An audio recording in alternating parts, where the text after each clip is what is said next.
the security forces. So anything that you could add to put my mind at ease on that one, I would be very grateful.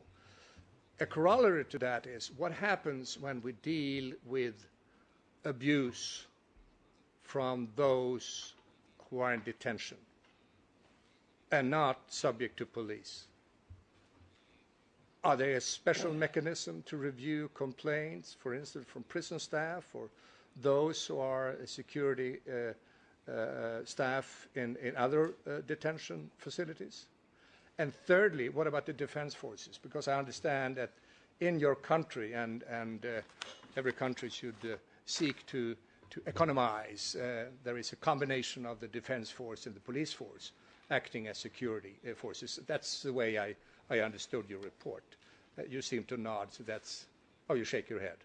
Okay, well, let's leave that. I want to know what happens if there are complaints against abuse, violating Article 7 from the defense force side. Is there a separate standalone mechanism to do it, or would the victims be having the only recourse to the National Human Rights Commission, which we know may not work, or directly to the prosecutor or to the police? I need to seek guidance on that, because I do that in the light of the pre-2008 period. And here, if you bear with me, I will quote from a submission from an NGO, and I believe this is in the public domain. I believe this has been sent already this spring to the National Human Rights Commission. It's from the respected international organization Redress, and they have undertaken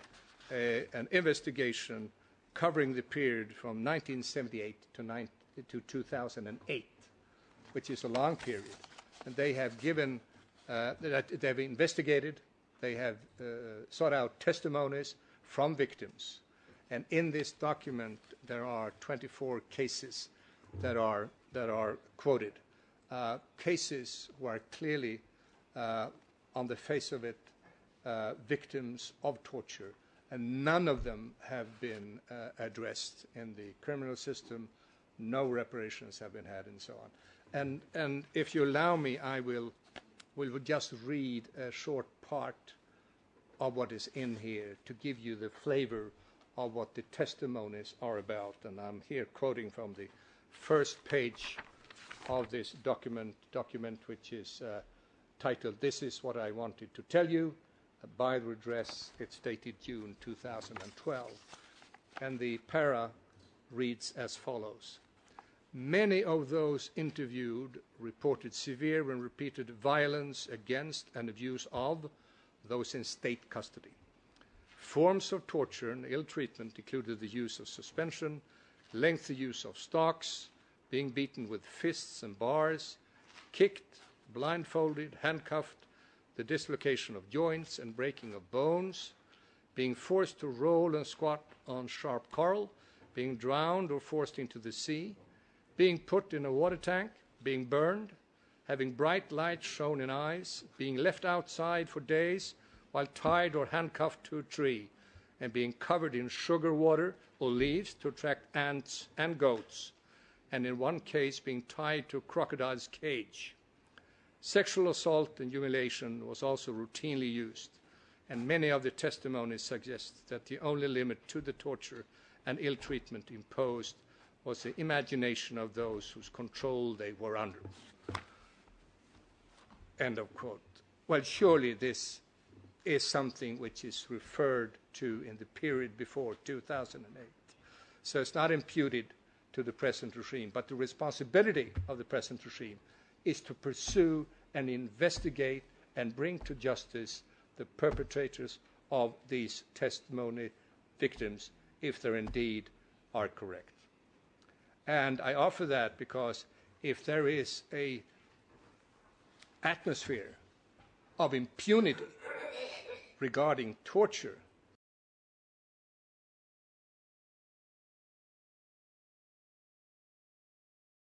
I would offer that the present situation that you refer to would not be treated differently by those who want to violate the office they have and abuse those under their care or abuse those who are going peacefully about their business. So I would like to have your comment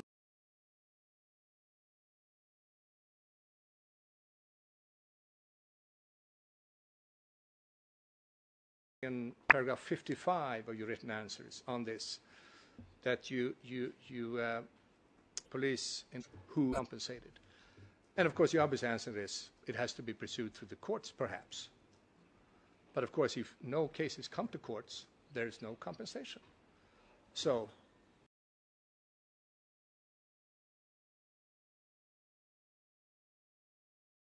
my question here is, what do you tend to do in order to rectify that situation, which obviously is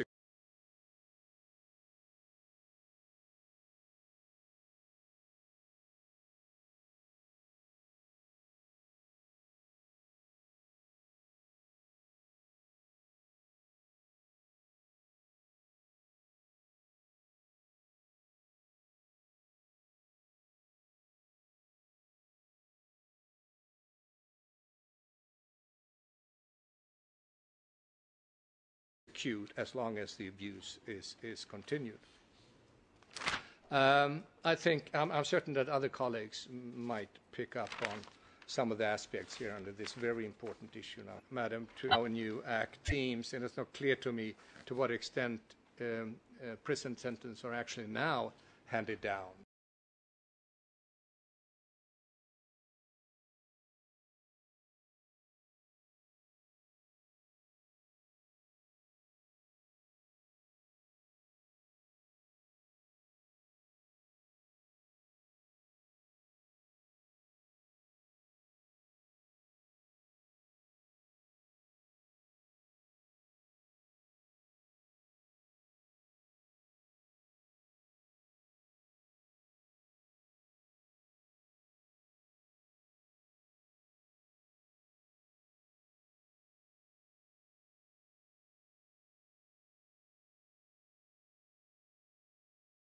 State you apply Sharia law, which means, if I read your answer correctly, that for premarital sex cases and adultery cases, you still do have the reference to that in the absence.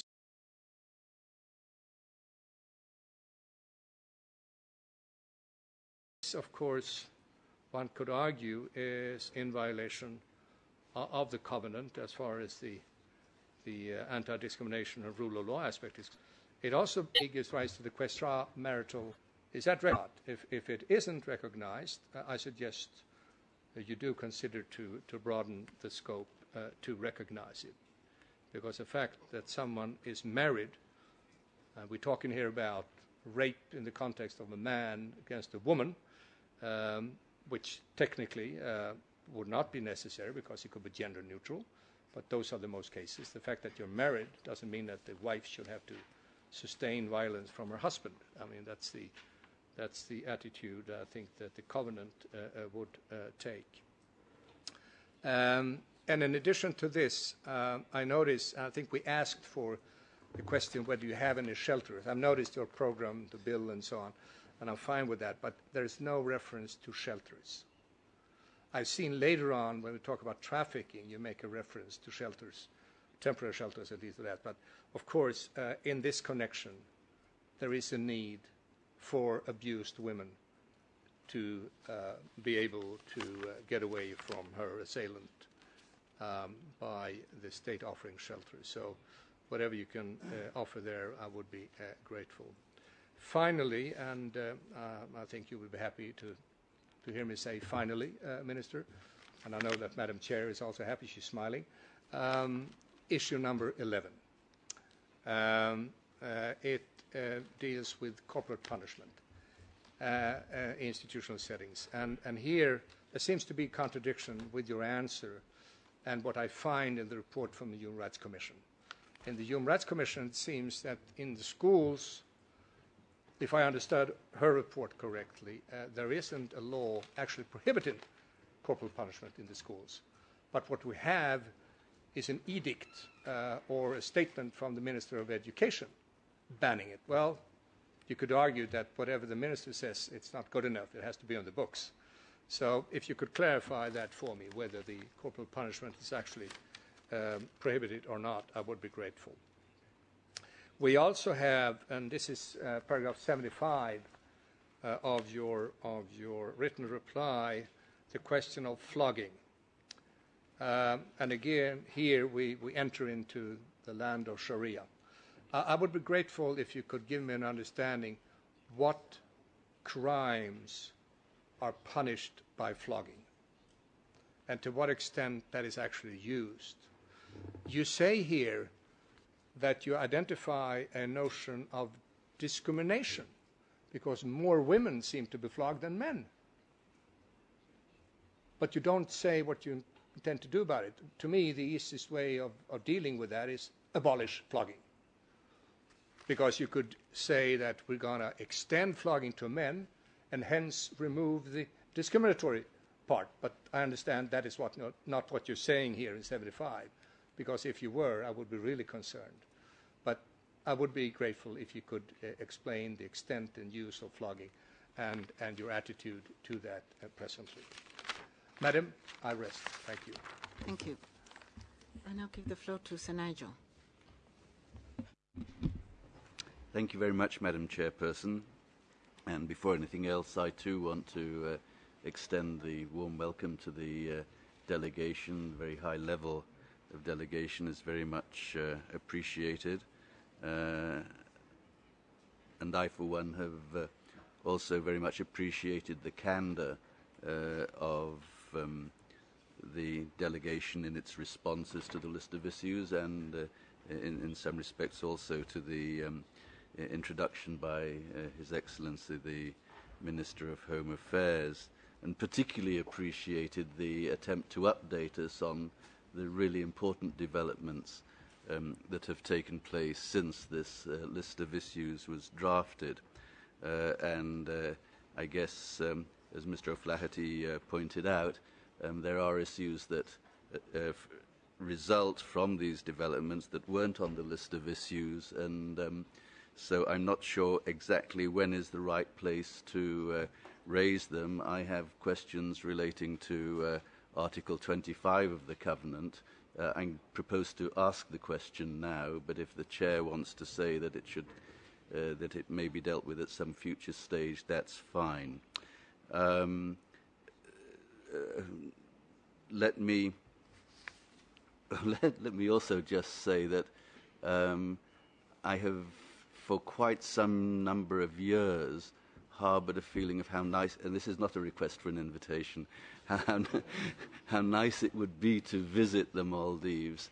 I had the tantalising experience of being on my way to a nearby state, and the plane stopped at Mali, and just seeing the beautiful islands from up there, jewels in a silver sea, it really did look like the sort of paradise I ought to be able to acquaint myself with. And maybe I look forward to that coming one day, especially when current problems are behind, as hopefully they will be before long. In relation to Article 25, right to participate in government, I'm obviously looking at the situation of the transition that took place, not the general transition, but the specific transfer of authority that took place in February of this year. I note that in his introductory statement, the head of the delegation said, and I quote, both Mr. Nasheed and Dr. Wahid, Mr. Nasheed, of course, being the former president, Dr. Wahid being his vice president, now president, were elected by popular vote on a joint ticket and on a common policy platform in the 2008 elections. I also note that under Article 112B of the Constitution, every candidate for president shall publicly declare the name of the vice president who will serve with him. I take it that that name was publicly declared before the election took place, from what was said by the Home Minister, but I'd be glad to, the head of delegation, but I'd be glad to have that confirmed. And I'd also just be interested to know, at the risk of seeming to be overly punctilious, whether the proposed vice president, Dr. Wahid, appeared on the ballot itself, that was people had to assent to or not, as the case may be in the vote.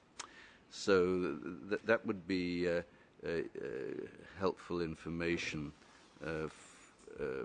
from the delegation.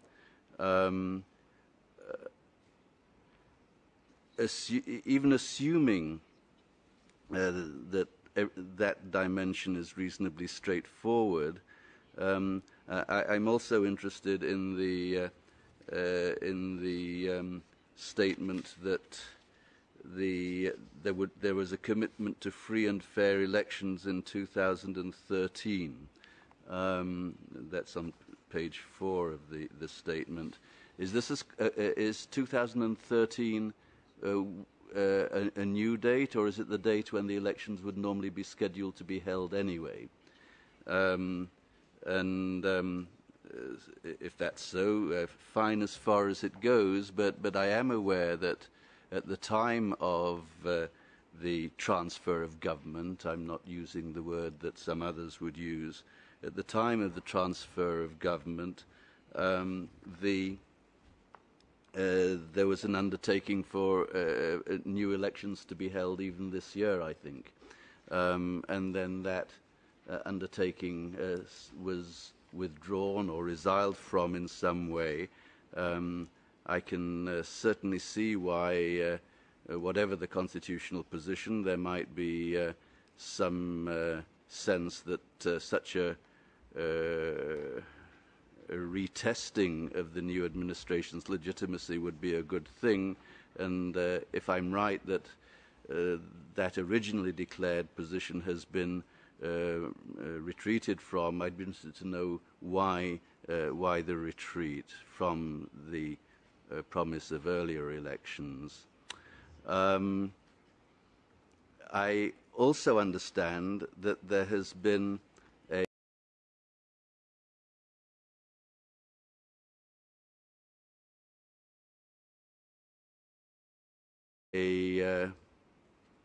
that there has been established a commission of inquiry into the actual transfer of government itself, and the action here, and particularly the allegation that the letter of resignation by the former president was obtained by duress. And I gather that's going to be due in August, and obviously that will be a very important development. One of the matters that has been put to us is that whatever the outcome, whatever the finding, the polarization of the country is such that maybe some preparation is needed of the Maldives society in order to ensure that whichever side feels their position hasn't been upheld doesn't react negatively and in a way that would create problems of public order. I don't know if that's a correct evaluation. I do note what seems, at least on its face, to be a little bit of a contradiction in the introduction by His Excellency the Minister of Home Affairs. At one point he says efforts are being taken to encourage dialogue and build consensus on contentious issues, and as a result of these efforts Maldivians have been able to enjoy their daily lives as normal, which is encouraging, but then just in the following paragraph, it's referring to what it calls violent protests, which are, and I quote, making normal life in the capital impossible. I'm not quite sure what proportion of the population lives in the capital and what elsewhere, but certainly the capital is an important place. So I'd be very interested to know what the state of play is in terms of the ability of Maldives society to be able to overcome what clearly is a period of great stress, as it would be for any society. And let me just indicate something that I'll be coming back to later. One of the issues that is troubling me, but I'll come back to it if other colleagues, unless other colleagues cover it fully. I'm worried about the role of the judiciary at the centre of many of these developments. The judiciary which is admittedly in serious need of training and qualifications and so on, and yet seemingly playing a role that can lead to the falling of governments and the transfers of governments and so on. So I'm not asking for a response on that dimension now. We will come to that. We will come to that when we get to issue number 17. But just a signal to the delegation that that is a direction I'll be interested in getting some clarification of. But essentially within the context of the overall concern of Article 25, which is, of course, the right to participate in government. I very much look forward to the responses of the delegation, and thank you very much for giving me the floor, Madam Chairperson. Thank you, Senator Jung. I now give the floor to Mr. Iwasawa.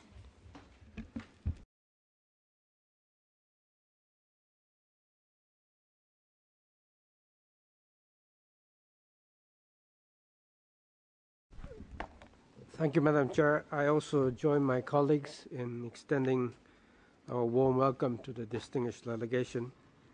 It's a high level and a large delegation, and we're very pleased.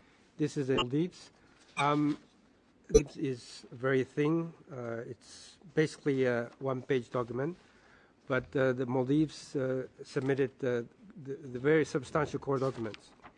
And many of the paragraphs are related to civil and political governance. We adopted revised reporting guidelines in October 2010, and I regret to say that I have to say that the initial report of Maldives does not comply with our reporting guidelines. But as the head of the delegation said,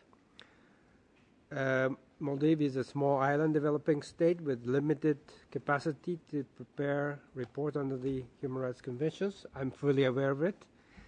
And the head of the delegation said that the Maldives adopted this approach in order to improve your treaty reporting performance.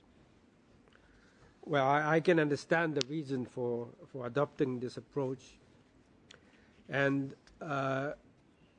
I acknowledge that the Maldives submitted its initial report in less than 3 years after the entry into force of the covenant, which is good, although a bit late, but it's far better than other state parties, and we welcome that, and we congratulate the Maldives government for submitting this initial report, even under this form. We're pleased to have you with us, rather than waiting for another 5 or more years. So we very much welcome you to have you with us. And moreover, your written replies to the list of issues is very substantial. It's 17 pages with 131 paragraphs. And your summary given orally today was also good. And the written replies together with oral summary of the written replies gives us a very good basis for a constructive dialogue. So even though the initial report didn't comply with our guidelines, I think we have a good basis for a constructive dialogue. And this written replies, substantial written replies, make up for the paucity of information in the initial report. We adopted in October 2010 also a new procedure called the list of issues prior to reporting. You can submit report by responding to the list of issues. But for the moment, this procedure doesn't apply to the initial report. But this procedure, you can choose, this is the optional procedure, you can choose for the second report and onward. Under this procedure, you can respond to the list of issues like you did for this initial consideration, and the written responses become the report of the state party. So I very much urge the state party to opt for this optional procedure for the second and the third onward. Thank you very much. Thank you, Mr. Iwasawa. I now give the floor to Mr. Newman. Thank you, Madam Chair. I would also like to add my warm welcome to the distinguished delegation. I will try to be brief because I know we've been taking up a lot of time with questions. And so I will just say my warm welcome. I wanted to add just one or two more elements to the discussion of the bill concerning the death penalty. I wanted to invite the distinguished delegation, when it addresses that issue, to bear in mind Article 6, Paragraph 4 of the Covenant, which reads that anyone sentenced to death shall have the right to seek pardon or commutation of the sentence. Amnesty, pardon, or commutation of the sentence of death may be granted in all cases. That is a sub-provision of Article 6 on the right to life. It's a provision as to which the Maldives took no reservation. And in that connection, I would just like to, again, briefly repeat the point which is made previously by others, that the only reservation is to Article 18. And the reservation to Article 18 is not useful for addressing issues that arise under Article 6 or Article 7 or others. So those are just the brief points that I wanted to ask you to take into account in your answers to other questions. Thank you. Thank you. I now give the floor to Mr. Ben Achu. Merci, Madame la Présidente. Thank you, Madam Chair.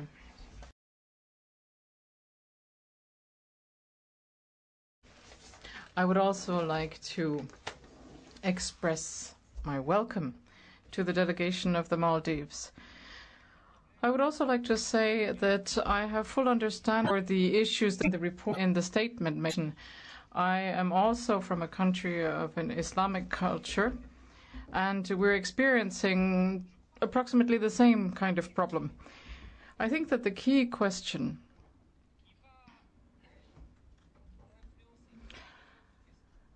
which will have an impact on all the other questions is the first one, the constitutional and legal framework of the implementation of the covenant. First of all, the constitutional and legal framework in which the covenant exists. So, if we look at the constitution of the Maldives, as was drafted in 2008, we will find provisions that are similar to those of almost all Muslim countries. And there are two trends that we can identify. I won't qualify them. They may be regarded as being contradictory. They may also be regarded as complementary to each other. The first tendency is to claim freedoms and universally recognized rights. And this is what the Maldives Constitution indeed does under its Chapter 2. However, the Maldives as a Muslim country and state find themselves forced to put into their constitution elements which are proper to Islam. In particular, Article 2 of the Constitution, which states that the Maldives are a democratic republic based on the precepts of Islam. So you see, there's an association here between democracy and Islam. And on the other hand, under that same Chapter 2 of the Constitution, we can also read that the Constitution guarantees the freedoms and rights as long as the enjoyment of those rights are not counter the precepts of Islam. So here again, we have the concept of rights and freedoms which are universally recognized by the world everywhere. So that is to say, these are rights which nobody can object to. These are imperative liberties which are applicable to all, and these liberties are recognized by the Maldives. The difficulty resides in trying to see how this is compatible with the precepts of Islam or the legal provisions of Islam, of which we might believe that they are not fully coordinated with the universally recognized rights under the covenant. And I say this because the status of religion in the Constitution is the element which will determine the way in which all the other answers find their all the other questions find their responses on the status of the family, women, the children, on citizenship, on criminal sanctions and the application of the criminal code, freedom of expression, and so on. So I'm very much aware of this issue because all Muslim countries face these difficulties. That is to say, we face two trends, the universalist trends, which places the emphasis on human rights, and the cultural one, which places the emphasis on Islam. The problem resides in reconciling the two, and I would like to invite the delegation of the Maldives here, for whom I have respect. I would like to invite the delegation to do what it can, to do its utmost in contact with the government or within the government, to lead the government to draw inspiration from the modernist outlook of Islam. The modernist Islam, which goes as far as it can in recognizing, universally recognized human rights. All Muslim countries are making such efforts. What matters is to do one's utmost to reconcile these two different areas. And I have to say, frankly, sometimes no reconciliation is possible. At times there is a contradiction between universal human rights and the precepts of Islam. Therefore, what we need to do is to try to bring the precepts of Islam as close as possible to a human rights-based philosophy. And in this context, I would like to ask a few very specific questions based on these general considerations. And my very specific questions to the delegation of the Maldives, with all the respect I have for it, are the following. First of all, we have a question of substance which needs to be resolved. That is the right to freedom of thought and expression. And I'll come back to that later because these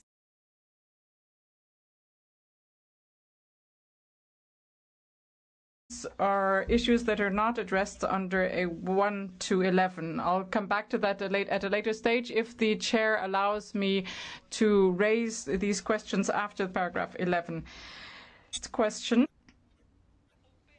relates specifically to criminal sanctions. And now there's something I have not quite understood. I would like to know exactly whether the criminal code of the Maldives allows for corporal punishment, such as flogging and perhaps stoning. I'm not sure. There are some Muslim countries that do practice stoning, amputation of the hands of thieves, and so on. I would like to have a clear answer. Does the criminal law or any of the criminal laws the criminal code or the criminal laws allow for the application of such Islamic sanctions? And if that is the case, to what extent? Maybe you accept some, but do not allow for others. So I would like to have a specific answer. Now,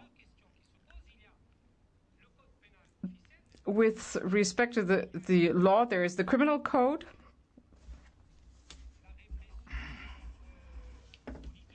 And there is also a political aspect. We have heard the NGOs say that there is not enough effort made by the government of the Maldives to rule out not so much criminal punishment as violence coming from the law enforcement bodies, from the police. And here I think that there is an effort to be made.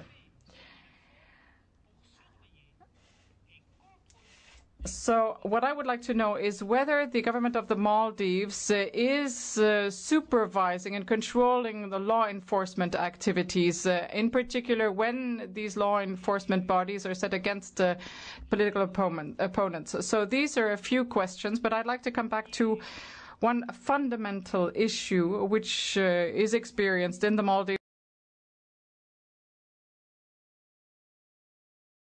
but in the other Muslim countries throughout the world as well. That is the freedom of expression and religion. And I'm thinking of the case of Rashid, a journalist who is religious. These are ideas which are part and parcel of the Sufi tradition. Now, he was arrested, persecuted, and this was known worldwide. Even in Tunisia, we discussed this case. These practices were denounced by Amnesty International and by Reporters Without Borders. But this is a question that I'll raise a little bit earlier. Can you tell us and give us an update as to this case? Thank you. Thank you. Mr. Benach, of course, you will have the opportunity to come back to this question when we visit the issue of freedom of expression in the second part. But yes, you are most welcome to come back to this question. I will now call on Mr. Bouzid. شكرا سيدة الرئيسة.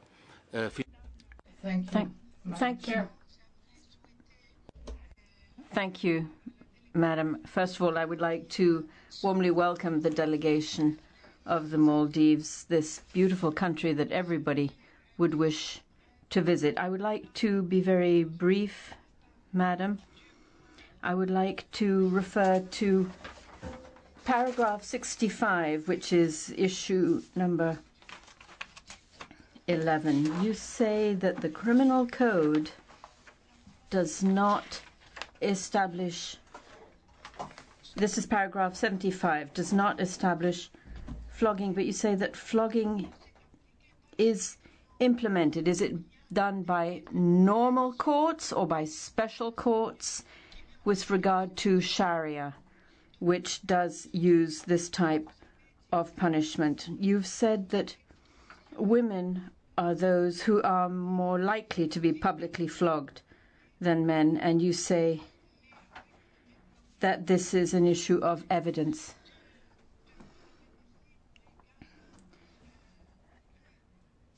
You mentioned forensic evidence. And so this type of forensic evidence would help reduce that difference. Is there in the Maldives, is this used for adultery? Is there a trend not to listen to the evidence of witnesses and rather use forensic evidence? Is this a new trend? Is there anything in the criminal code, anything being done to reduce or to eliminate this punishment of flogging? Ladies and gentlemen, members of the committee, we are going to proceed differently from our usual practice of giving the delegation a break of 10 minutes. The delegation have agreed to come back tomorrow morning with their responses to this initial set of questions to the issues in the list. And so I think since we have 2 3-hour sessions tomorrow for the examination of this initial report, I think it's, or rather I'm confident that we will conclude this dialogue, which promises to be a very productive one within the 2 3-hour meetings of tomorrow. With that, I will suspend the meeting for a few minutes to allow the delegation to take leave of us, and we'll come back to a public meeting. So I suspend the meeting for a few minutes.